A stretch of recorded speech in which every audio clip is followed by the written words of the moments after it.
Welcome to Pleiades Parler. My name is Andrey Tarasiuk, and I'm the artistic producer of Pleiades Theatre, and we're located in Toronto, in the wonderful nation of Canada. Before we begin, we do feel it is important to acknowledge that Pleiades Theatre is located in Takaranto, the traditional and sacred territory of the Wendat, the Anishinaabe, and the Haudenosaunee, Métis, the Mississaugas of the Credit First Nation, and many other nations, recorded or unrecorded. This territory is the subject of the dish with one spoon, wampum belt covenant. These nations have taken care of this land for countless generations. They continue to do so today, and they will do so for generations to come. We're grateful to be able to work, live, create, and grow on this land.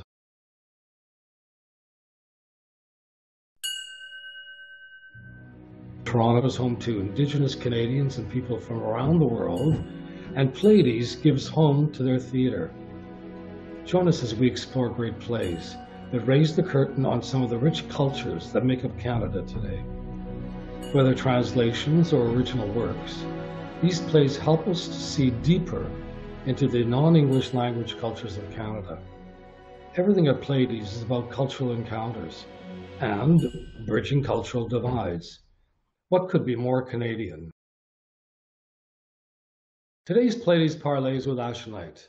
Ash lived and trained in the United Kingdom before arriving in Toronto. Ash has been an actor and director for 20 years. And Ash, I'm so pleased to introduce you to everyone who's joining us. To tell everyone that you will be our associate artistic producer at Pleiades Theatre. So we're very excited about that, and we wanted to share the news with everyone. And Ash, as we're here together, I think it's a great opportunity for everyone to get to know you. So why don't we begin by telling us all about yourself as a way to start the process of this is Ash Knight's life. So my story starts off in Montreal. I was born in Montreal, Quebec. I like to say to people that I grew up as an Anglophone living in French Canada on American culture. And what I mean by that is, so growing up in Montreal as an English speaker, I didn't get a lot of English Canadian film and TV. I got mostly American film and TV. We were pretty close to Vermont and Burlington, and we would pick up their American channels. So I grew up watching almost exclusively American TV shows. We had CBC and we had CTV. But back then, CTV put on American shows, and CBC, at least for me growing up, was the place where I went to watch either Hockey Night in Canada or Mr. Dress Up, right? or the Friendly Giant. I can't forget our Friendly Giant. But in the West, where I grew up, where I was born in Winnipeg and grew up, from childhood, Ash, being of Ukrainian heritage, I was encouraged to participate in the folk arts, especially dance and music, which was and continues to be very, very much a part of the culture, and which then led me to a great interest in ballet and theater and other art forms, which of course then led me into a career in theater, which I've been very grateful for. I like the beginnings, to know the beginnings of how one arrived at being an artist, really. Yeah. You know, it's a funny thing. So again, when I was growing up, I was 4 or 5, and I would watch something on TV. And let's say there was a doctor in the show, and I'd be like, oh, I want to be a doctor. And next week I'd watch a show, and there was a lawyer in the show. I was like, oh, I want to be a lawyer. And the next week there was a fighter pilot in the show, and I was like, I want to be a fighter pilot. And around the age of 5 or maybe 6, I went, no, wait a minute, I don't want to be these things. I just want to pretend to be these things every week. Like, I want to change it up every week and pretend I'm these things and learn about these things without having to actually practice them. And I was like, oh, I guess I want to be an actor. That's what I want to do. And I knew that early on. I knew at the age of 6 that I just wanted to tell stories. And that's what started it. And I actually pretty much geared everything in my life towards that, not knowing at the time what I was doing. I remember talking my parents into getting an agent. And Ash, was this before your studies in the United Kingdom? Oh, definitely. I was 9 years old, Andrey. I was 9 years old, and I had gotten a book that told one the steps to take to become an actor. Right. And in it they had listed ACTRA as a union. So I contacted ACTRA and had them mail me a list of all the agents in Montreal. 9 years old. I wrote them all letters and I mailed these letters out, hoping to get a response. My parents not aware of any of what I'm doing. Right. And it was exciting. And at the same time, the responses I got back were also a bit, for a 9-year-old and a 10-year-old, they were a bit hurtful, because a lot of the responses I got back was, we don't represent minorities. Oh. And yeah. So reading that as a 9-year-old was pretty shocking. And some of them I think were specific to, we don't represent minors, as in kids. Right. But others were specific to, we just don't, there's no market for us to represent people who look like you. How did you deal with the idea of being, of being brown, to be honest with you, and having been already identified in a very specific way from the age of 9 or 10, to confidently move forward with the idea that there's a career waiting for you? It's a really good question, Andrey. It was a very scary time. I felt into an industry where I didn't see anyone who looked like me. And even to this day, that's always a fear of mine, is will I work? Will I get work tomorrow? But back then, you're hitting on something very important. I had no idea. I was like, I don't know what this career looks like for me. I didn't know who to follow. There were no mentors I could turn to. There was no individual that I could go, hey, can you help me figure this stuff out? Because there was no one else who was going to have the experience that I was going to have. Their casting experience was going to be totally different. My parents were really good about not really understanding about what I was doing, but wanting to help where they could. I remember my father driving me to a couple of auditions that I had. I remember him taking me to a photographer so we could look at getting headshots. I remember him taking me to Sears, because that's my first set of headshots at age 9. Not knowing where else to go, I was like, I don't know where to get headshots. I went to Sears and had a portrait done, which I sent out to individuals, to the agents. So they were pretty good about that. And they tried to help where they could, given that they were trying to raise, 3 kids. They had factory jobs. My dad worked at a factory for decades. I feel like I may not have kept going, that I may have gone, you know what, it's easier for me to do something else. I had good marks in school, so I could have gone into sciences. I could have gone into all kinds of things. I think what really pushed me forward was that sense of like, I don't know what to look up to. And then having a sister who was 10 years younger. So having a sister who was born when I was 10, and kind of raising her and going, I don't want her to feel this. I don't want her to go that she doesn't have someone to look up to in anything.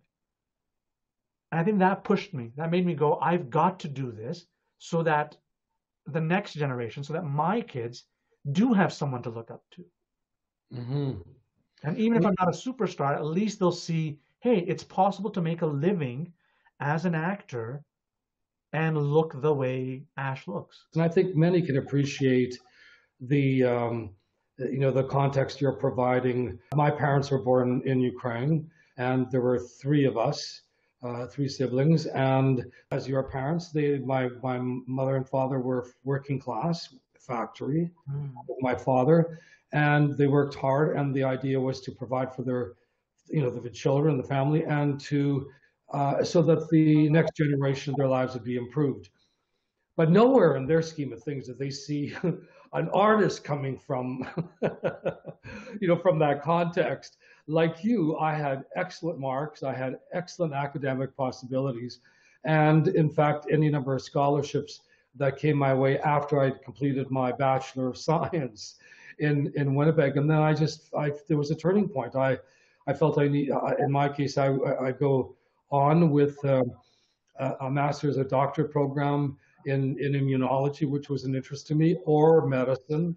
But the other tug was the arts. By this point, I was so immersed in dance and the arts altogether, and I just felt that it was my last chance in a way. I felt I have to. It's the fork in the road, and I choose to go and explore the arts. And this really shocked my parents.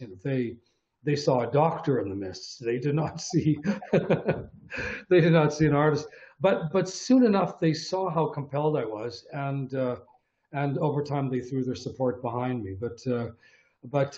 And interesting enough, Ash, in my case, for everything that I've done over the decades, including Pleiades Theatre, and being the associate artistic director at the Stratford Festival and producing The Dream in High Park and so on, all those major things that I thought major, my father didn't even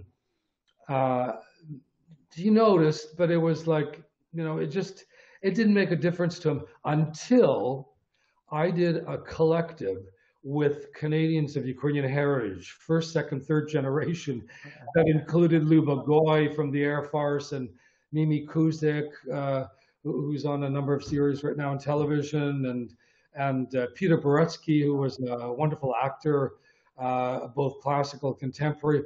And we did a collective together that spoke to our backgrounds and to our history together, called Justa Commedia, which is taken from the phrase Justa Commedia, which means in a spirited way, well, that's life. The tragedy, the comedy, that's just life. Ash, what do you expect of us at Pleiades? One of the things that's been really exciting for me is I don't know if it's a shift, but an adjustment. Pleiades in the past has done what I would call just exclusively translations. Mm-hmm. But in the last year, you've been trying to focus more on adaptation. Mm-hmm. And I'm finding that very exciting. I said to you earlier on that I've always wanted to be a storyteller, that was the thing. Mm-hmm. And I find there's so many rich stories out there, whether it be Cyrano that I'm working on, or the Count of Monte Cristo that you and I worked on. There's also the Epic of Gilgamesh from ancient Iraq, the 47 Ronin story from Japan, 1001 Nights from the Middle East, the Mahabharata from India. These classical literary works that I would love to see adapted for a contemporary Toronto audience. I think anyone in a leadership role in this country, really honestly, I believe this for many, many years, that you have to have not only a creative sensibility that's strong to carry forward a mandate for a theater and to evolve the mandate to some extent, or to challenge it in certain ways, but you also have to, in order to be confident in that leadership role, regardless of the size of theater mandate, you need some confidence on an administrative level, on a teaching level. There's a theater, large or small, that I know of that isn't interested in sort of an educational aspect. So, leading into this, what roles have you played? I started making the transition to directing a few years back. It was something I was really fascinated by.